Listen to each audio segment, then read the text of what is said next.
من میخوام امشب راجع به راهکارهای ارتباط با عزیزانمون با شما صحبت کنم و بیشتر این راهکارها به دوران اول و دوم بیماری برمیخوره. به همین دلیل مقداری هم راجع به مرحله سوم هم صحبت خواهم کرد. مهم در زمینه ارتباط، در زمینه ایجاد ارتباط این هست که ما خودمون رو جای بیمار بذاریم و مسائلی که اون داره یا باش روبرو هست ببینیم که راه ارتباط صحیح باش چی هست. بیشتر توضیح میدم خدمتتون. تو این جلسه میخوام راجع به ایجاد ارتباط صحیح صحبت کنم. راه‌های برقرار کردن ارتباط چی هستن؟ ارتباط بهتر در دوران اولیه بیماری چطوری میتونیم برقرار کنیم؟ ارتباط بهتر رو در دوران پیشرفته بیماری چطور میتونیم برقرار کنیم؟ ویژگی‌های دمانس فرونتوتمپورال و زیرشاخه‌های مهمش رو میخوام صحبت کنم. چرا میخوام راجع به دمانس فرونتوتمپورال صحبت کنم؟ اینه که این دمانس از بقیه دمانس ها نشناخته تر هست و من برداشتم این بود که این درصد کسانی که به این بیماری مبتلا هستن حدود 5%. اما توی گروهمون تعداد بیشتری رو میبینم که عزیزشون با دمانس FTD تشخیص براش دادن. اینه که فکر کردم به اینم بپردازم و فرقای دمانس فرونتوتمپورال رو با دمانس های دیگه یک کمی گوشزد کنم که آگاهی جمعیمون بالاتر بره. ما میدونیم که انسان یک موجود اجتماعی هست. ما احتیاج داریم که با دیگران ارتباط برقرار کنیم. ما احتیاج داریم حرف بزنیم، تعامل کنیم، شوخی کنیم، جوک بگیم، در شادی دوستان شریک باشیم، در غمشون شریک باشیم. این طبیعت ما هست، اینجوری هستیم. از راه چی ارتباط برقرار میکنیم؟ از راه تکلم، از راه نوشتار، از راه دیدن و ژست‌های حرکتی. ژست‌های حرکتی رو خیلی میخوام روش تاکید بکنم برای اینکه عزیزان ما با از دست رفتن توانهای به حساب شنیداری و تکلم و غیره، مسئله ژستایی که باهاش برخورد میکنن از طرف ما، از طرف اطرافیان، براشون خیلی اهمیت پیدا میکنه. مرکز این ارتباط توی مغز ما هست. مرکز این که ما چی بگیم، چی بشنویم، چی کار کردیم، چی کار نکردیم، چی میبینیم و چی بگوییم، اینا همه توسط مغز کنترل میشه. وقتی که توان مغزی ما، توان ادراکی و توانهای دیگر مغز کم میشه، مشکلات ارتباطی هم شروع میشه. چون که طبیعی هست اون که رئیس این گردش کار هست، کسی که فرمان روای این گردش کار هست، کسی که رهبر این گردش کار هست، وقتی اون اشکال پیدا بکنه ارتباط ما هم گرفتار میشه، اشکال پیدا میشه. تو این جلسه من بیشتر میخوام روی چه بکنیم تمرکز کنم، نه اینکه چرا بکنیم. دلایل اینا علمی میشه، خیلی فلسفی میشه، بعضیش علمی دقیقه، بعضیش تصوره، بعضیش از روی مشاهده ها گفته میشه. ولی چه بکنیم به درد ما میخوره. چیکار کنیم که ارتباط بهتری با عزیزمون داشته باشیم؟ مهمترین این قضیه اینه که شما باور داشته باشیم که دمانس فقط فراموشی نیست. وقتی کلمه دمانس یا فرسایش مغز رو مردم عادی میشنون، بلافاصله میگن آلزایمر و بلافاصله چیزی که میاد تو فکرشون میگن که فراموشی. در حالی که شما با گوشت و پوست خودتون احساس کردین و اینو درک کردین که مسئله فراموشی فقط نیست. حتی برای آلزایمر مسئله فراموشی فقط نیست.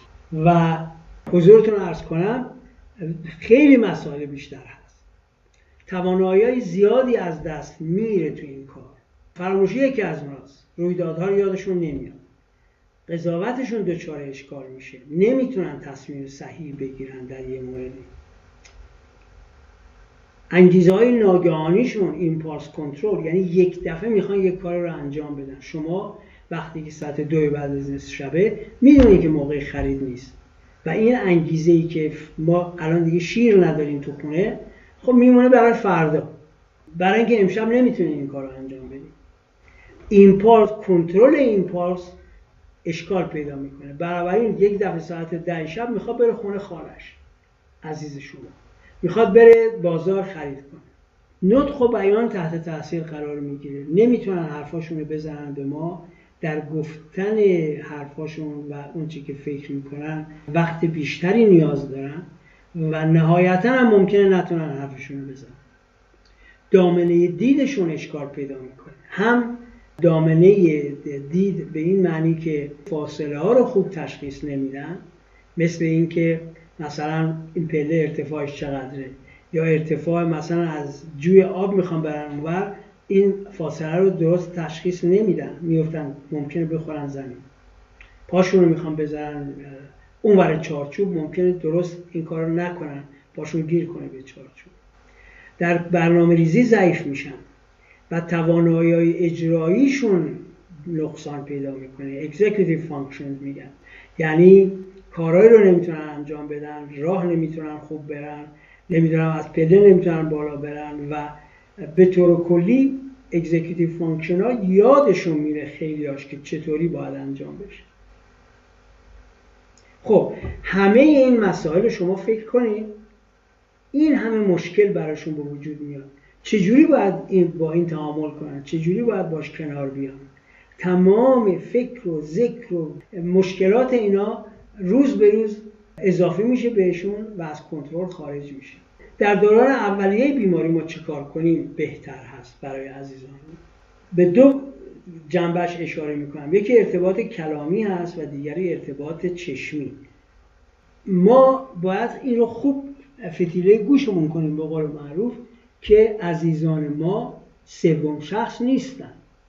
وقتی که توی یک جمع حضور دارین، خالتون اومده اونجا، عمتون اومده، دارین با هم حرف میزنین فلانا، از کلمه او نباید استفاده کنین، مامان باید بگین اینطوری. در عین حال جلوی عزیزانتون صحبت کردن با دیگران درباره اونها بسیار مشکل آفرین هست. شما حق ندارین بگین که توهم میزنه، نمیدونم استراب داره، با من پرخاشگری میکنه. اصلا منع این کار. کم میارن، دلخور میشن، عصبانی میشن، ممکنه پاشن جلسه رو ترک کنن و ساعتها حاضر نباشن با شما صحبت کنن اگه روزها نشه. ببینید یه مثال بزنم براتون. عزیز شما یک سوال رو هی تکرار میکنه، یه حرفی رو هی میزنه، شما میرین جلوش، دستتون رو میگیرین مقابلش، مثل این که میخواین دستور توقف بدین، میگین مامان شلوغش نکن، مامان آرام باش، و دستتون هی تکون میدین به طرف صورت مادرتون. فکر میکنین خوشش میاد از این حرکت؟ مطمئنا نه. اگه نزدیکش باشین ممکنه چک بزنه تو گوشتون، اگر نباشین ممکنه بگید تو کی هستی که به من دستور میدی؟ تو هنوز از دهنت بوی شیر میده. به شما اعتراض کنه، به شما پرخاش کنه و بعدش هم بگه من الان به برادرت میگم بیا اینجا ببین تو چرا من اذیت میکنی؟ برادرتون میاد میگه چرا با مامان اینجوری میکنی؟ و شما دوتا شروع میکنید جلوی مامان با هم دیگه دعوا کرد. یا وقتی که با شما دعوا میکنه میزنه تو گوشتون، میگین که یادم باشه این دفعه که میرم پلوی دکتر بگم مادرم پرخاشگر شده، داروی نیاز داره که آرام بشه. کی شروع کرد این دعوا رو؟ شما شروع کردین که رفتین جلوش گفتین آرام باش آرام باش با اون شدت. چه توقعی دارید؟ موقعی که صحبت میکنین با عزیزتون از جمله‌های ساده استفاده کنین، از استعاره بپرهیزین، ضرب المثل رو به کار نبرین، خیلی ساده حرف بزنین. بگین که مامان امروز نهار کتلت میخوای یا کباب؟ نگین مامان امروز نهار چی میخوای؟ نهار چی میخوای خیلی بزرگ سوالش و این باید تو مغزش بررسی کنه، فکر کنه. تازه ممکنه یه چیزی از شما بخواد که شما نتونین اون موقع درست کنین براش، موادشو نداشته باشه. از ژستاتون یاری بگیریم. عرض کردم وقتی که نقصان فکری و ذهنی و اینا هست، ژست شما خیلی براشون با ارزشه. مثلا هیچ وقت انگشت سبابه رو به طرفشون نگید.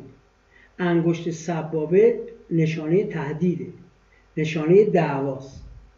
لبخند بزنین، ژستایی بگیرین که این رو تداعی کنی که من دوستت دارم مادر، برای من مهمی، برای من اهمیت داری. سر اضافی رو عرض کنین. من فکر کنم اینو تا حالا 10 دفعه توی اتاق همگیری صحبت کردیم. تلویزیون رو خاموش کنین، رادیو رو خاموش کنین، در دید مستقیم عزیزتون قرار بگیرید. من گفتم که مشکل چشمی پیدا میکنن، یکیش فاصله ها رو خوب درک نمیکنن، دیگر این که عزیزان شما مثل این است که دوربین دو چشمی جلوشونه و دارن راه میرن. شما اگر دستاتون رو لوله کنین جلو چشمتون بذارین چی رو میبینید؟ از تمام چیزهایی که اطرافتون هست شما یک منطقه بسیار محدود رو میبینید. بنابراین وقتی که میخواین ارتباط برقرار کنین بایستی روبروشون قرار بگیرید. باید روبروشون قرار بگیرید که شما رو ببینن و ارتباط چشمی داشته باشین. باهاشون صحبت میکنین، با دیوار حرف نمیزنین. همینطور که عرض کردم که حرکات شما و ژستای دست و صورت شما و بدن شما برای ایشون، برای عزیزتون پیام‌های به خصوصی رو القا میکنه، به همون ترتیب بایستی از حرکات و رفتار و چهره عزیزتون به ناگفته‌های اون پی ببرید. این در توان هر کسی نیست.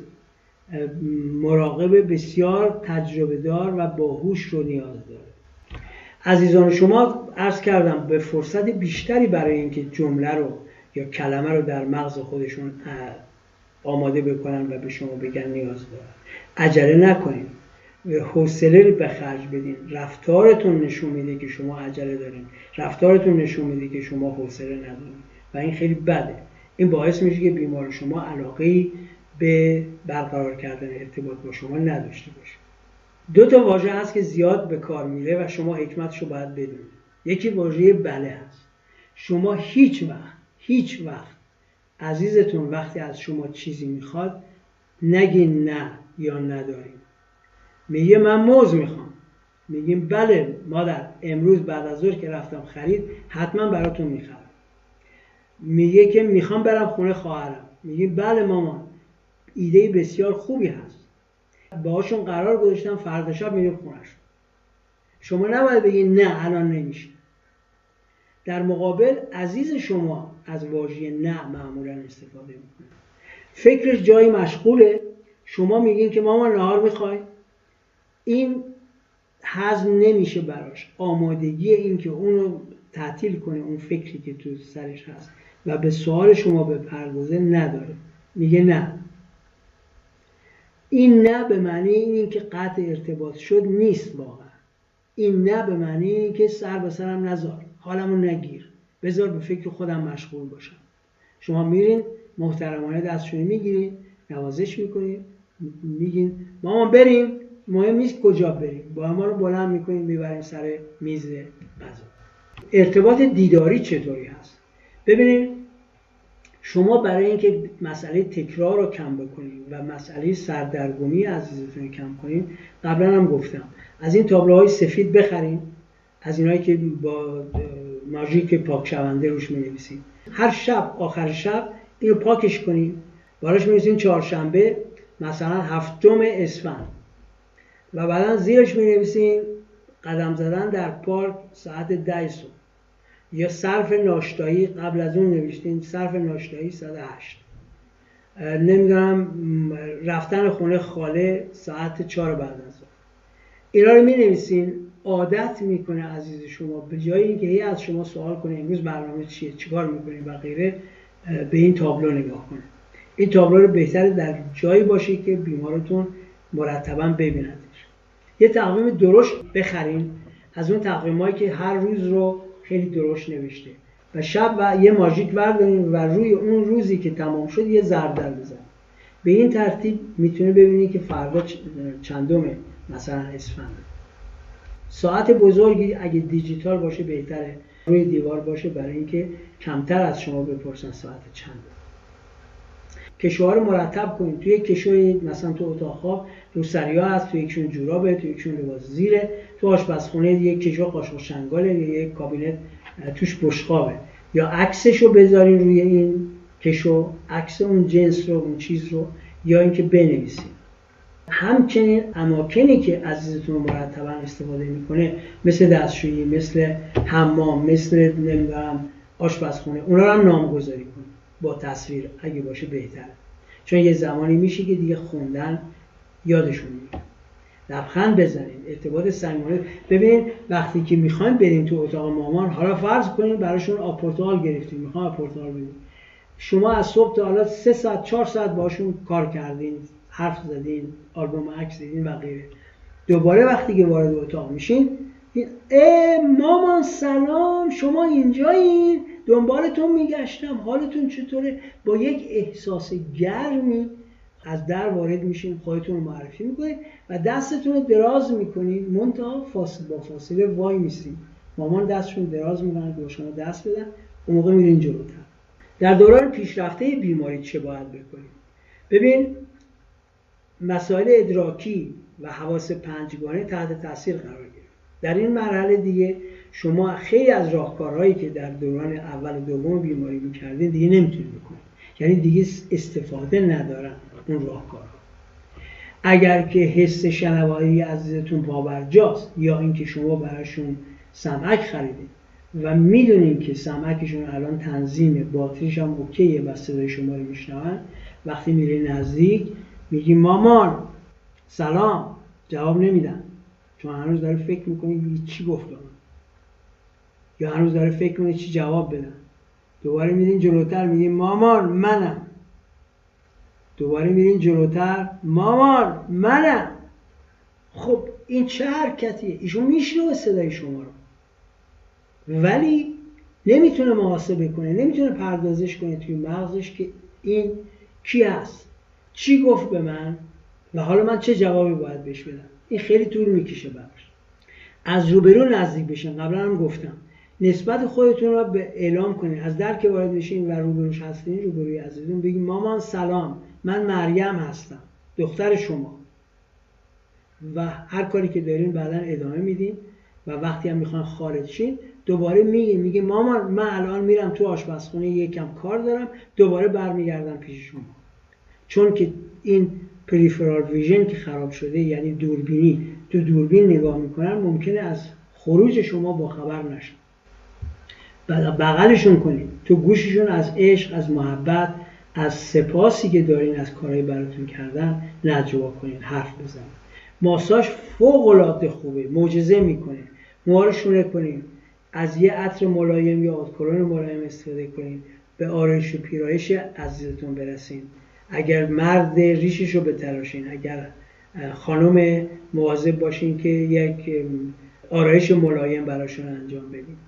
باشون درد دل کنین. ببین حتی زمانی که این درد دل یک طرف است، حتی یک کلام نمیتونن به شما بگن، من این کارو میکنم، دستشون بگیرین تو دستتون و بگین رفتم خرید، بازار اینطوری بود، شلوغ بود، جای پارک نبود، رفتم تو سوپری، نمیدونم شیر نداشت، رفتم توی میوه فروشی، نمیدونم پرتقال خوب نداشت، هر چی که میخواین. ساختگی مهم نیست، مهم اینه که احساس کنن با شما در ارتباطن، شما بهشون احترام قائلین، شما باشون درد دل میکنید. راجع به دمانس فرونتوتمپورال صحبت کنم. برعکس دمانس‌های دیگه که معمولا در سنین بالاتر پیدا میشه، این دمانس بیشترش در سنین 45 تا 65 سالگی، حدود 70%ش در این سن. آمار میگه 5% کل مبتلایان، ولی این یکی از دمانس‌های نشناخته است و نادر. اخیراً توجه بیشتری شده به این نوع دمانس و احتمال اینکه آمار بالاتر بره حتما وجود داره. این بیماری، این نوع دمانس خودش به زیرشاخه‌های متعددی تقسیم میشه و اختلالات خلقی قبل از مشکلات فراموشی شروع میشن. یعنی برعکس اینکه تو آلزایمر شما اول با مشکل فراموش کردن حوادث نزدیک روبرو میشین باش، در دمانس فرونتوتمپورال تغییرات خلقی زودتر بروز میکنه و تغییرات شخصیتی بیشتر بروز میکنه. از دید من به عنوان یه مراقب، من فکر میکنم که این سخت‌ترین نوع دمانس هست و این رو پزشکایی که باشون در تماس هستم همه تایید میکنن. بیشتر به خاطر همین مسئله تغییرات خلقی که زودتر از فراموشی شروع میشه. دو تا از مهمترین شاخه‌هاش و زیر شاخه‌هاش رو براتون میرسونم. یک زیر شاخه‌اش با مشکلات تکلم و بیان شروع میشه، لنگویج واریانتش هست به حساب. واژه‌هایی که بیمار میشناسه و میدونه و ازشون استفاده میکنه محدود میشن. ممکنه همه جاندارها رو به یک اسم صدا کنه، مثلا به همه میگه سگ. ممکنه تمام اشیا رو چیز خطاب کنه. وقتی کاردی میخواد، چنگالی میخواد، قاشقی میخواد، به شما میگه چیز رو به من بده. شما از گفته‌های ایشون اشتباه برداشت میکنید. چرا؟ برای اینکه این لنگویج واریانته، برای اینکه تکلم و بیان اشکال پیدا کرد و حرفی که میزنن منظورشون نیست، منظورشون چیز دیگه است، مثل همون نگفتن. و همچنین او از گفته‌های شما بد برداشت میکنه. بنابراین اگر با این مسئله روبرو هستین در عزیزتون، خیلی باید حواستون رو جمع کنین در صحبت کردن، برای اینکه اون ممکنه از گفته‌های شما اشتباه برداشت کنه، به جنگ و دعوا کشیده بشه، مشکلات و درگیری‌های اینطوری به وجود بیاد. نوع دیگه‌اش behavior variant هست، زیرشاخه تغییر رفتاره. در این زمینه همطور که عرض کردم تغییرات شخصیتی بروز میکنه. آشنایان رو نمیشناسه بیمار درست. رفتارهای نامناسب جنسی ازش بروز میکنه. اگه تو خیابون دارین میرین، مامانتون همراه شما هست، ممکنه یه مرد غریبه رو ببینه تو خیابون، وایس باهاش حرف بزنه و بغلش کنه. حافظه دست نخورده است، اما اشکالات مکالمه‌ای که دارن شما حمله بر این میکنین که فراموشی دارن. این رو باید در قسمت قبلی توضیح میدادم. به دلیل اینکه سنشون جوان هست، اکثرا در سنینی هستن که بایستی بهترین درآمدها رو داشته باشن، در شکوفایی کار پروفشنالشون هست، کارشون از دست میدن به دلیل رفتار غلط، به دلیل درگیری با همکاران، دعوا کردن، کتک زدن و غیره. و همچنین توی خونه ممکنه پرخاشگری بیاد، مشکل باشه. حالا اگر پدر شما فرض بفرمایید سنشون 80 ساله و این مشکل رو دارن، پرخاشگری میکنن با مادرتون، امکان این که بغل کنن مادر رو از پنجره بندازن تو خیابون وجود نداره. نیروی انسانیشون جواب نمیده. اما در دمانس فرونتو تمپورال این اتفاق میفته و من یک نمونهش رو میدونم که اتفاق افتاده، که مردی توی خونه سالمندان، یکی از کسانی که من با دخترش ارتباط دارم توی همین تالار افتیدی بین‌المللی، بغل کرده بود یه خانمی که خیلی حرف میزده، از پنجره انداخته بود بیرون و خانم فوت کرده بود. اینه که خشونت که هست در بیماران ما، در این نوع بیماران واقعا میتونه اثرش نابخشودنی و غیر قابل جبران باشه. خیلی باید مواظب باشن خانمای جوان که با شوهر جوانی سر و کار دارن که این مشکل رو داره. خیلی ممنونم تشریف آوردین. یک کمی بیشتر از همیشه حرف زدم، برای اینکه واقعا فکر میکنم این مسئله ارتباط با عزیزانمون بسیار بسیار بسیار مهم هست توی سازشگری با اونا، توی رفتارهای صحیح و همطور که عرض کردم بارها مداوای مراقبت محور. اطلاعات بیشتر تو وبسایت ما هست، تو اینستاگرام هست، کلیپ های آموزشی دارم و کانال خبر و تالار گفتگوی در داشتم. مطابق معمول اگه سوالی داشته باشین با کمال میل در خدمتتون حاضرم.